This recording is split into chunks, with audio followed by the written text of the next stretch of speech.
আপনারা ইতিমধ্যে সকলেই অবগত হয়েছেন শরীফ ওসমান হাদী আর আমাদের মধ্যে নেই।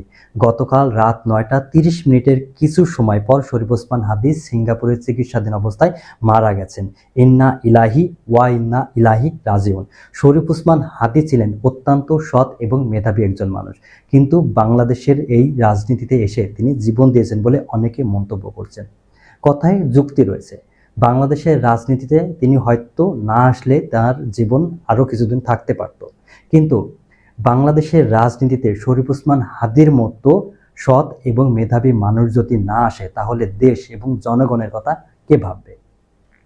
বাংলাদেশে যে সকল রাজনীতিবিদ রয়েছে, তাদের মধ্যে অধিকাংশ রাজনীতিবিদরা দেশ এবং জনগণের কথা ভাবে না, শুধু নিজের কথা ভাবে। কিভাবে বিদেশে বাড়ি করবে, কিভাবে বিদেশে গাড়ি করবে, এই সমস্ত কথা ভাবে। কিন্তু শরীফ ওসমান হাদী ছিলেন সম্পূর্ণ ভিন্ন একজন মানুষ। কিন্তু এই দুর্নীতিবাজ নোংরা পলিটিশিয়ানরা শরীফ ওসমান হাদীকে বাঁচতে দিল না, তাকে ওপারে পাঠিয়ে দিলেন। বাংলাদেশের মাটিতে শরীফ ওসমান হাদীর হত্যাকাণ্ডের কখনো সুষ্ঠু বিচার হবে কিনা আমি জানি না, কিন্তু প্রতিটি মানুষ চায় শরীফ ওসমান হাদী হত্যাকাণ্ডে যারা জড়িত তাদের কঠোর থেকে কঠোরতম শাস্তি হোক। শরীফ ওসমান হাদীর জন্য অনেক মানুষ দোয়া করেছেন, বাংলাদেশের অধিকাংশ মানুষই দোয়া করেছেন তিনি যেন আবার আমাদের মাঝে ফিরে আসেন, কিন্তু তার সময় নেই, তাই তিনি চলে গেছেন।